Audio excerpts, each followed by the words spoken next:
kau akan jumpa Allah. Besok ketika kau mati di akhirat, kau tidak kenal Allah juga. Dalam dunia kamu tak kenal Allah, mana mungkin di akhirat kamu kenal? Kamu kenal namanya, datang bermacam-macam mengaku Allah. Yahudi masih kenal Tuhannya. Ketika ditanya siapa Tuhan kamu, Uzair anak Tuhan. Nasrani masih kenal Tuhannya. Ketika ditanya siapa Tuhan kamu, Isa Tuhan. Oh, dia kenal. Majusi ditanya siapa Tuhan kau, ketika roh-roh, api dan sebagainya, kenal dia. Agama Tenri tanya Jepang, siapa Tuhan kau, matahari, kenal. Buddha ditanya siapa kamu, Dewi Kuan Yin, kenal. Orang yang mengaku Islam, siapa Tuhan kamu, Allah, kau kenal? Ya pokoknya Allah. Ya, kamu tak kenal. Kenal nama.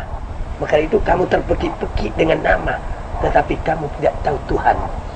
Padahal Tuhanmu sangat dekat daripada kamu.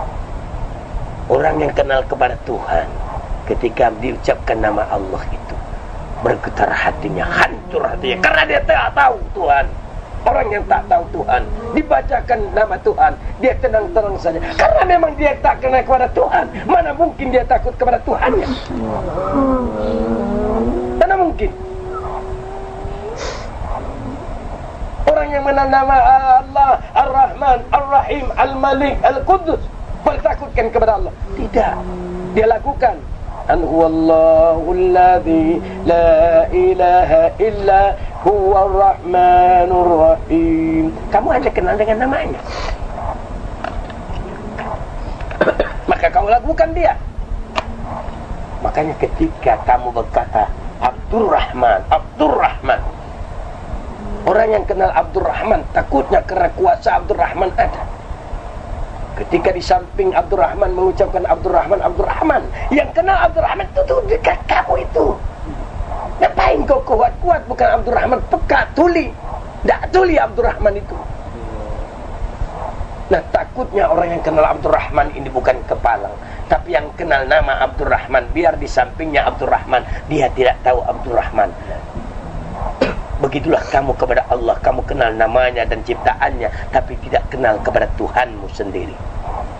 Maka mereka yang tidak kenal kepadaku di dalam dunia, kata Allah, aku jadikan mereka di kemudian hari dengan tidak bermata, sehingga mereka buta.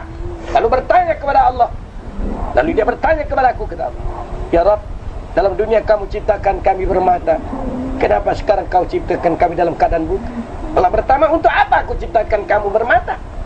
Dalam dunia pun kamu tidak kenal aku, apakan lagi di akhirat? Mana mungkin kau kenal kepada aku? Di dunia kamu sendiri tidak pernah melihat aku, tidak pernah mengenal aku. Maka itu kamu cuma belajar awaluddin ma'rifatullah. Awal agama, awal hukum itu mengenal Allah. Kamu tahu bahwasanya yang awal-awal kau tirkan la ilaha illallah Muhammadur Rasulullah, tapi kamu tidak kenal kepada Allah dan tidak kenal kepada Rasul. Untuk mengenal Allah dengan apa? Untuk mengenal Rasul dengan apa? Kamu kenal dengan sunnahnya, tapi kau tak kenal dengan Rasul. Rasulmu adalah metafisik kamu. Dia bermetafisik, dia bertubuh, dia bernyawa, dia bermata, dia bertelinga, dia bersifat, dia berakhlak. Ketika akhlak Rasulmu tidak ada kepada kamu, perbuatannya, sifatnya tidak ada kepada kamu, jelas kamu tidak kenal kepada Rasul. Kepada Allah juga demikian. Ketika kau mengenal namanya, mengenal ciptaannya, tapi tidak mengenal yang menciptakannya, hanya mengenal namanya, kamu tidak dapat sebagai saksi yang menyatakan Allah tidak ada yang lain kecuali Allah. Ketika kau berkata la ilaha illallah, tidak ada yang ada kecuali Engkau ya Allah. Diriku pun tak ada, karena diriku Engkau yang punya. Hatiku Engkau yang punya, nyawa dan rahasia kepadaku Engkau yang punya. Tak ada aku. Mana aku? Aku pun mencari diriku, tak jumpa. Semua Engkau punya ya Allah. Ketika engkau telah paham semua itu Allah yang punya, sangat mustahil kau tidak mengenal Allah. Ketika sarung, tahu bahwa di dalam sarung ada pisau yang sama bentuknya dengan sarung, tetapi sarung bukan pisau. Tapi sarungnya dibikin oleh pisau, tapi pisau tidak akan dapat dibuat oleh sarung. Ketika sarung telah diciptakan oleh pisau, maka pisau bersemayam di dalam sarung. Bergerak sarung karena pisau, karena dia menutupi pisau. Kalau tidak perlu sarung, pisau tidak perlu memerlukan sarung lagi, dia buat sarung yang baru. Untuk apa bikin sarung yang tidak baik? Maka kamu adalah saksi. Tubuhmu saksi Allah. Pada tubuhmu saksi Allah, matamu, bulu matamu, urat matamu, telingamu, itu saksi Allah. Bulu-bulu pada dagingmu, bulu-bulu pada kulitmu, darah-darah kamu, urat-urat, sumsum kamu hidup, semua saksi Allah subhanahu wa ta'ala. Semua berkata la haula wa la quwata illa billah. Tidak ada daya kekuatan kecuali Allah subhanahu wa ta'ala. Berpeganglah kamu sebenar-benarnya, pasti kau selamat. Jangan batal wudhu kamu, jangan lepas memuji Allah. Taatlah engkau kepada Allah yang sangat dekat kepada kamu. Belajar malulah engkau kepada Allah. Kamu itu ada cuma nafsu, yang kamu itu nafsu. Maka itu antara nafsu kepada Allah. Allah ciptakan nafsu awalnya, lalu Allah tanya kepada nafsu, wahai nafsu, siapa aku dan siapa engkau? Nafsu berkata, aku ya aku, kamu ya kamu. Ketika nafsu itu disiksa 70.000 tahun, dikeluarkan dari periksaan, nafsu ditanya, wahai nafsu, siapa engkau, siapa aku? Nafsu berkata, aku ya aku, engkau ya engkau.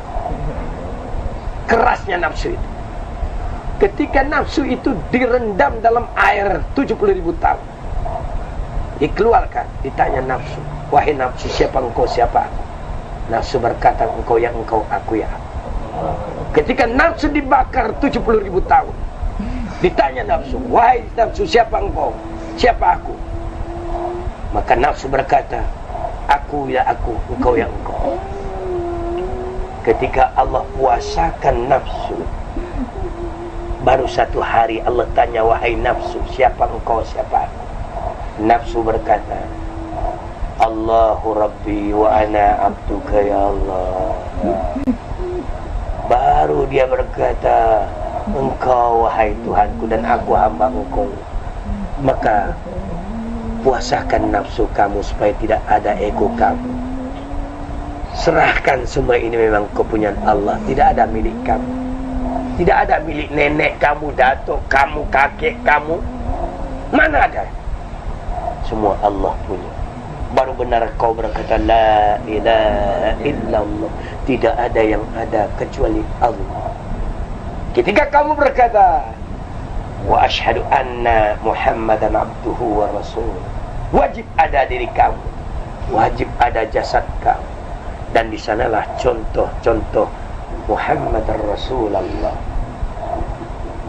Berkata iya, berpakaian iya, berjanggut iya, berserban iya. Itulah sunnah, itulah pembuktian Muhammad.